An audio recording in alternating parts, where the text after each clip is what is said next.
बिस्मिल्लाहिर्रहमानिर्रहीम। अस्सलाम वालेकुम वरहमतुल्लाहि वबरकातुहू। अज़ीज़ तलबा, उम्मीद है खैरियत से होंगे। जमात दहम फेडरल बोर्ड की नज़म 7 ऊँट की शादी, इसकी तशरीह आपके सामने है। जो बच्चे इस चैनल पर नए हैं उसको सब्सक्राइब करें, शेयर करें और लाइक करें, और साथ साथ बेल के बटन को दबाना ना भूलें। और बेल के बटन को प्रेस करने के बाद उसमें ऑप्शन ऑल को लाजमी टिक करें ताकि आपको आने वाली वीडियोस वक्त पर मिलती रहें और आपको नई वीडियो ढूंढने में मुश्किल पेश ना आए। एक और अहम बात, बहुत से बच्चों को चैनल्स पे वीडियो नहीं मिलती, तो आप माई मिक्स प्लेट लिखें। आप चैनल आपके सामने होगा, वहाँ उसकी तस्वीर के ऊपर क्लिक करें, आपको वीडियो कोई सामने आ जाएगी। तो उसकी तस्वीर जो लगी होती है, पिक, उसको जो मोनोग्राम होता है उसको क्लिक करें तो आप चैनल पे पहुँच जाएंगे। वहाँ पे ऊपर ऑप्शन होते हैं होम, वीडियो और प्लेलिस्ट।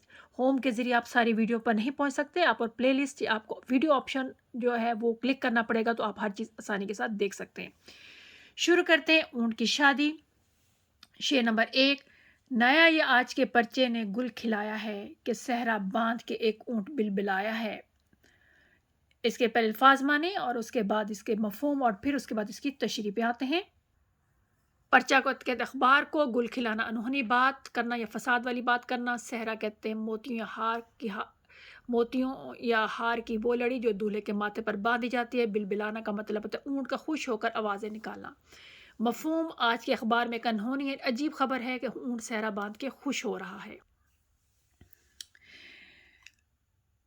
इसमें हमें ज़्यादा चीज़ें लिखने की ज़रूरत नहीं ऊपर शायर के बारे में। यहाँ से शुरू करेंगे तशरीह। इस शेर में शायर ने अखबार में दिलचस्प व अजीब छपने की तरफ अखबार में दिलचस्प व अजीब छपने की तरफ इशारा किया है कि जैसे अखबार नई और अनोखी खबरें शाया करते रहते हैं, आज एक अखबार ने एक अजीब खबर दी है कि एक ऊँट ने शादी का इरादा करके सहरा सजा लिया है और सहरा बांध का शौकीन मजाज हो गया है। बिल्कुल इस तरह जैसे हर सहरा बांधने वाला अपने मुस्तकबिल के बारे में सोता है, ऊँट इसी तरह जोश व खरोश से शादी की तैयारियों में मसरूफ़ है। शेर नंबर 2 है। शूतर के घर में पयामे बहार है सहरा, कभी कभी तो बड़ा बेमहार है सहरा। अब इसकी अल्फाज माने और मफहूम और उसके बाद तशरीह पे आते हैं। शूतर कहते हैं ऊँट को, प्याम बहार कहते हैं बाहर का पैगाम, बेमहार कहते हैं आवारा या काबू से बाहर जो चीज़ हो जाए उसको बेमहार कहते हैं। मफहूम है ऊँट के घर में बाहर का पैगाम है, लेकिन ऊँट कभी कभी काबू से बाहर भी हो जाता है। तशरीह पे आते हैं। ऊँट अपनी शादी से बहुत खुश है, ये शादी इसके लिए खुशियों का पैगाम लेकर आई है, हर तरफ खुशियों के शादियाने बज रहे हैं। ये बेजिम, ये गलत लिखा गया है, तो बेजिम बज रहे हैं, बहार ही बहार है, लेकिन कहते हैं कि ऊँट की कोई कलसीदी नहीं होती, यानी कोई काम ठीक नहीं होता। कभी कभी ये ऊँट काबू से बाहर भी हो जाता है। यहाँ शायर ने लफ्ज़ महार बड़ी खूबसूरती से बयान किया है। महार उस रस्सी को कहते हैं जिसे ऊँट की नाक में डालकर इसे काबू किया जाता है। शायर कहता है कभी कभी ऊँट में इस रस्सी को तुड़वा देता है। शायर कहता है कि दुरुस्त है कि सहरा खुशी का पैगाम है और जिसके सर पर बांधा जाता है वो बहुत खुश आइंदा और ख्वाब देखता है, मगर ये ज़रूरी नहीं कि वो ख्वाब हकीकत का रूप धारे। इसलिए शायर कहता है कभी कभी ये सहरा बेमहार हो जाता है, इसकी सिमत मुतय्यन नहीं हो रहती, यानी इसको कोई पता नहीं चलता है किस तरफ है। कभी खुद ज़िंदगी ख्वाबों के बरक्स भी गुजारना पड़ती है, यानी ज़रूरी नहीं कि जो इंसान ख्वाब देखे वैसे ही ज़िंदगी गुजारे। शेर नंबर 3 है। मेरे बनने को मुबारक ये खुशगवार घड़ी कि सर का दर्द बढ़ा, नाक में नकेल पड़ी। अब इसका लफ्सी मानी या इसके मानी और इसके मफहूम देखते हैं, फिर तशरीह पे आते हैं। बनना कहते हैं दूल्हे को, खुशगवार कहते हैं खुशियों से भरपूर, घड़ी कहते हैं साथ या वक्त को, नकेल कहते हैं ऊँट के नाक में डालने जाने वाली रस्सी जिससे वो काबू किया जाता है। मफहूम है मेरे दूल्हे को ये खुशियों भरी घड़ी मुबारक हो, इसके नाक में नकेल पड़ गई है लेकिन इससे दर्द सर में इजाफा हुआ, यानी उसकी मुश्किलात बढ़ गई हैं।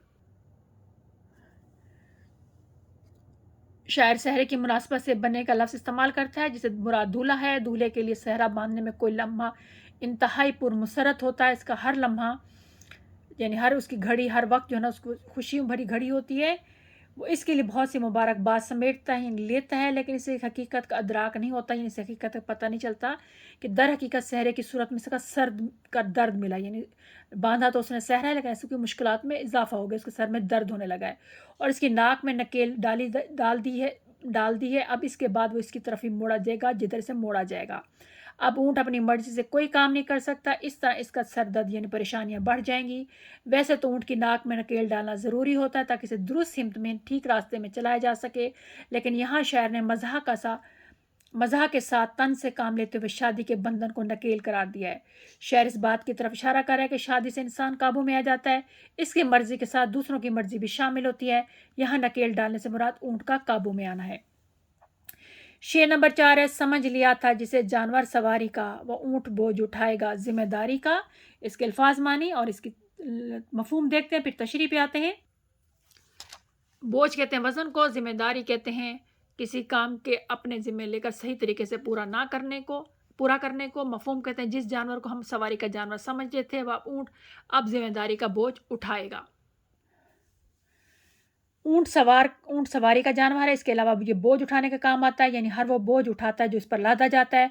और जब चाहे बोझ कम कर दिया, शायर ने बड़े तंज़ी अंदाज में कहता है कि मैं तो ये समझ रहा था कि ऊँट सिर्फ अपने जिस्म पर बोझ लाद कर एक जगह से दूसरी जगह जा सकता है, मगर इस अखबारी खबर से पता चलता है कि ऊँट शादी जैसी जिम्मेदारी उठा रहा है। अब वो बोझ नहीं उठाएगा बल्कि पूरे घर की जिम्मेदारी भी निभाएगा। पुराने वक्तों में अगर कोई बच्चा नालायक होता तो उसके घर वाले कहते इसकी शादी कर दो ताकि इसे जिम्मेदारियों का एहसास हो कि एक घर की जिम्मेदारी क्या होती है। इस बात को बुनियाद बनाकर शायर कहता है कि अब ऊँट इन जिम्मेदारियों का बोझ उठाएगा। शेर नंबर 5 है, मेरे मियाँ शुतर को मुबारक हो, मुबारक ये रिश्ता शादी, इसी को कहते हैं उर्दू में कैद आज़ादी। इसके अल्फाज मानी और मफहूम के बाद तशरीह पे आते हैं। मुबारक कहते हैं बायसे बरकत, रिश्ता शादी कहते हैं शादी का बंधन, कैद आज़ादी कहते हैं आज़ादी का ख़त्म होना। मफहूम मियाँ ऊँट को ये शादी का रिश्ता मुबारक हो, इसको ही उर्दू में आज़ादी कैद कहते हैं, आज़ादी की कैद कहते हैं। शायर मज़ाक के पैराए में यानी मज़ाक के तौर पर तन से काम लेते हुए कहते हैं कि मियाँ ऊँट को शादी का बंधन मुबारक हो, असल में अब तुम्हारी आज़ादी के दिन ख़त्म हो गए हैं,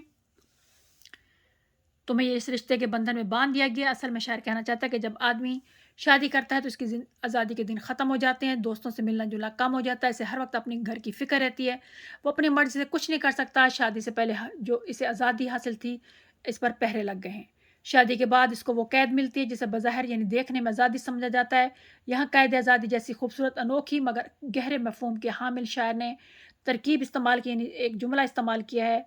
ऊँट को मुखातब करने के पर्दे में वो हर दूल्हे को ये पैगाम दिया है कि शादी का रिश्ता दरअसल एक ऐसी ज़िंदगी का आगाज़ है जिसे उर्दू ज़बान में कैद आज़ादी कहते हैं। यानी बज़ाहिर तो आप आज़ाद हैं लेकिन हकीकत में आपकी ज़िंदगी बंद कर रह गई है, यानी जुड़ गई किसी के साथ।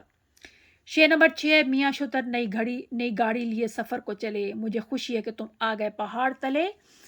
इसके अल्फाज मानिए मफहूम के बाद इसकी तशरीह पे आते हैं। ऊँट पहाड़ तले आना का मतलब अपने से ज़्यादा ज़बरदस्त से पाला पड़ना। मफ़हूम है मियाँ ऊँट नई गाड़ी में सफ़र को चले हैं, मुझे खुशी है कि आज ऊँट पहाड़ तले आ गया है। इस शेर में शायर भरपूर तंज़ करते हुए कहते हैं कि बज़ाहिर यानी देखने में तो ऊँट यानी दूल्हे ने नई ज़िंदगी का आगाज़ किया है, नई सजी सजाई गाड़ी में नया सफ़र शुरू किया है। वो नई गाड़ी में बैठकर अपनी दुल्हन बेहाने ले जाने जा रहा है। दर हकीकत इसका वास्ता अपने से ज़ोरावर से पड़ने जा रहा है। ये ख्वाबों का सफ़र नहीं बल्कि अभी से पता चलेगा ज़िंदगी कितनी मुश्किल है। शायर ने ऊँट को बुनियाद बनाकर नौजवानों को मुखातिब किया कि असल में शादी दो ख़ानदानों का मिलाप है, यानी मिलना है। आपस में एक दूसरे की बात मानने से ये बंधन मजबूती से बंधा रहता है। वो तमसीली अंदाज में यानी ड्रामे की शक्ल में कहते हैं कि ऊँट पहले अपनी मनमानी करता था मगर अब इसे बीवी का पाबंद होना पड़ेगा, अब इसे पता चलेगा कि मुझसे भी कोई ज़्यादा ज़बरदस्त है। शायर कहते हैं कि मैं खुश हूँ कि अभी आज़ाद ये खुश व खुर्रम फिरने वाला ऊँट भी जिम्मेदारियों के पहाड़ तले आया है। अब इसकी ज़िंदगी का एक मकसद होगा और ये जिम्मेदारी का बोझ उठाएगा। शेर नंबर 7 है, मुझे ब्याह की तस्वीर भेज दें झटपट, ये क्या देखना है कि बैठे हैं आप किस करवट। ब्याह कहते हैं शादी को, झटपट कहते हैं फ़ौरन, उसी वक्त देखिए ऊँट किस कवर बैठता है, यानी देखिए इस मामले का क्या अंजाम होता है। मफ़हूम, मुझे इस शादी का तस्वीर जल्द भेज दें ताकि मैं देखूं कि इस शादी का अंजाम क्या होता है। तशरीह शायर कहता है कि आज से पहले कभी ऐसी नन्होनी अजीब बात नहीं हुई कि किसी ऊँट की शादी हुई है, इसलिए मैं चाहता हूँ कि मुझे शादी से पूरी तरह वाक़फ़ियत हासिल हो, यानी मैं पूरी मालूमात हासिल कर सकूँ। जैसा कि शादी के मौके पर तस्वीर बनवाई जाती हैं जो बाद में यादगार बन जाती हैं। मुझे इस मौके पर ली गई ऊँट की शादी की तस्वीर भेज दें ताकि मैं देखूँ कि ऊँट की शादी किस अंजाम से दो चार हुई, यानी किस अंजाम को पहुँची, इसका इख्तिताम क्या हुआ है। यहाँ शायर ने मुहावरे को बड़ी खूबसूरती से इस्तेमाल किया। मुहावरा है देखिए ऊँट किस करवट बैठता है। इस मुहावरे का मफ़हूम है कि अब पता चलेगा कि इस मामले का अंजाम क्या होता है।